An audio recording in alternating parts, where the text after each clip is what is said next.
I can't wait to show you around Glenrock because we have so much to cover. I'll take you through some of the neighborhoods and show you some different price points of different homes so you can see what's inside your budget. Of course, there's so much more to the area. I'm standing downtown on the main street in historic Glenrock. We're also going to get to what jobs, activities, and schools, but we'll get to that in a minute. When you stay till the end, I'm going to share with you a ghost story of a famous building we have here in town that you definitely don't want to miss. So let's get started. If this is your first time on the channel and you want to know everything about living in a small town near Casper, Wyoming, make sure you stick around and subscribe so you can be the first to know about the current market in Glenrock or Converse County. My name is Brandi Sorensen and I've lived here for about 5 years. My husband is a Wyoming native, but I did not grow up in Wyoming. So I'm going to show you what you need to know when you're moving here. Tyler and I, the man behind the camera, love to help people make their move to small town Wyoming. So whether that's 9 or 90 days before you're looking to move, make sure you reach out. Look for that in the description below. All of our contact info is in the description and we'd be happy to help you make a move to anywhere near Casper, Wyoming. This is one of my favorite buildings here in Glenrock. It was built in 1917 and is on the National Historic Registry. There's a bank inside as well as other offices upstairs. They have the old penny tile. I am a sucker for historical things. They even still have the movie sign, even though there's no movie theater.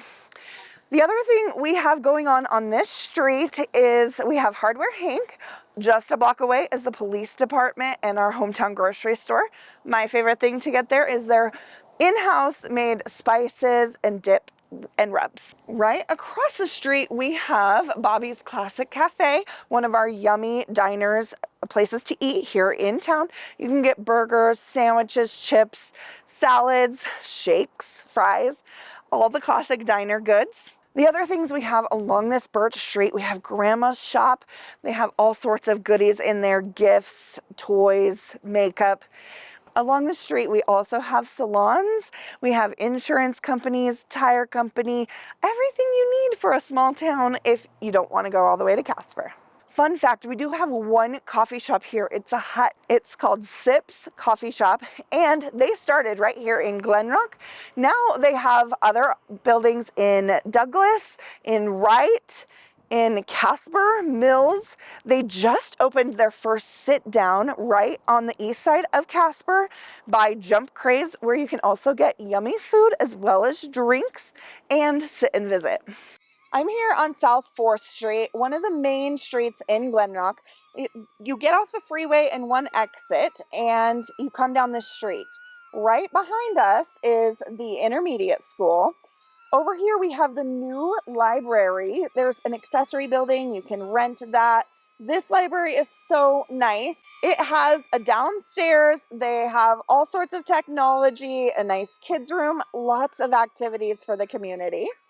And right over there behind me is the rec center where anybody in town can go for free to work out. They have programs such as a barbell club my son is a part of. He's doing grip strength and powerlifting. They also have water aerobics. There is a pool here in Glenrock. There's lots to do here in Glenrock, especially on South 4th Street. Up here in the Indian Hills subdivision, right by the golf course, there are newer homes built in the early 2000s up to, you can see right over here that there is new construction. There are lots available.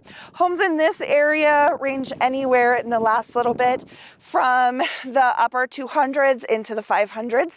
Could be more depending on what you want as a custom home. Okay, I know it's a little cold right now, but this is one of my favorite parts of Glenrock, the Glenrock Town Square. In the amphitheater here behind me, we have concerts, movies in the park. We do tailgating for the UW game in the fall. Any kinds of activities, you can rent this building, rent out the park. While you're doing all of that, your kids can play. We even have this really nice splash pad, obviously too cold right now, but that's fun. And there's a walking path right behind us. Sometimes in the winter, they do an ice skating rink. We have basketball courts. There's a fire pit, a few of them. Right next to the park is the new Boys and Girls Club. If you don't know about Boys and Girls Club, it really helps a small town because your kids can go after school if you don't have a daycare. Check out the dinosaur I just found. We're right down the street from the Paleon Museum. We have a couple museums here in Glenrock, one of which is all about dinosaurs, and the other one is about our Western history. I'm here at Gas and Go, which, funny enough, is one of the local stops to come in and get a drink of coffee, visit with their friends. We have breakfast over there.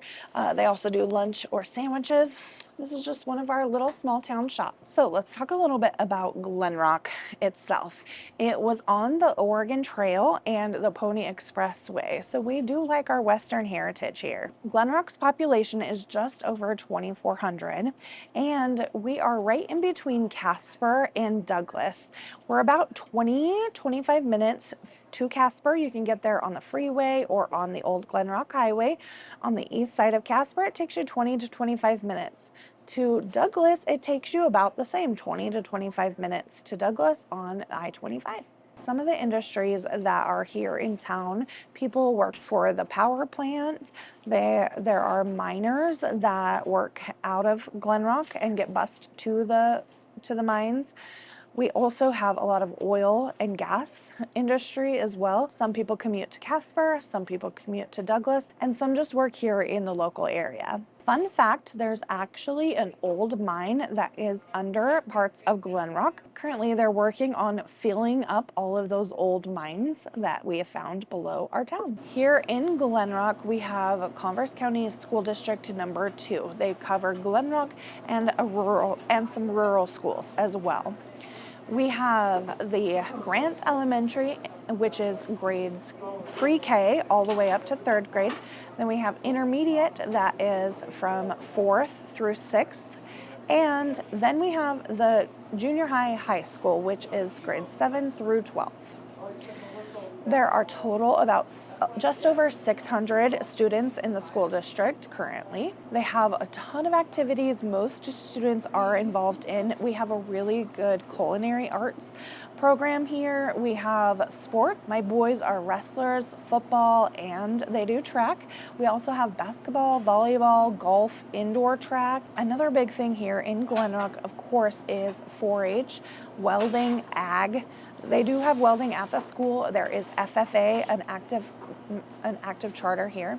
Through Glenrock, we also have a volunteer fire department right here in town. The really cool thing about Glenrock I love is that the community is very involved in all of the high school activities. They go to all the sports games.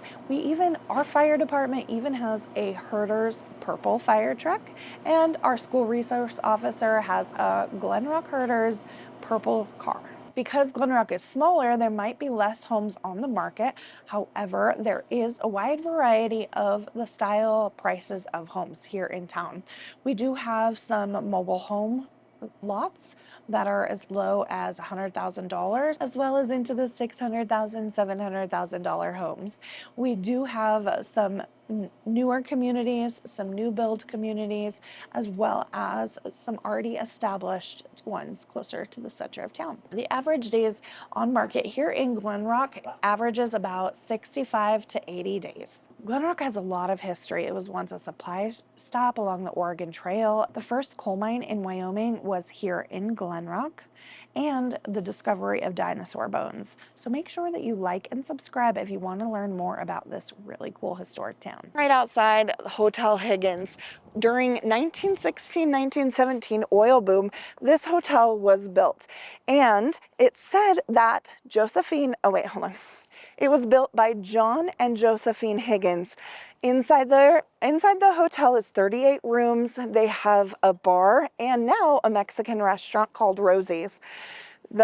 The best part of the story is Josephine actually accidentally died, and she has said that she still haunts the Higgins Hotel. I'm here on the east side of town in a newer area. There's Deer Creek subdivision and Sunup subdivision. Just down the hill is the main highway through Glenrock. So in this area, there are newer homes. There are still lots that are available for development if you're looking for a new home. you could check out there. Another great thing about Glenrock is there's plenty of commercial opportunity as well. You're right on I-25. We have plenty of space if you need a big shop. There are all kinds of options. So if that's something you're looking for, Glenrock is another good option. So close to Casper. I'm Brandi Sorensen with Johnston Realty, and remember, if you're looking to move to small town Wyoming, but close enough to Casper, I'm your girl. Make sure you like and subscribe so you can stay tuned to know anything there is about living and moving to Converse County or Glenrock, Wyoming. Did I miss anything? If so, let me know in the comments below.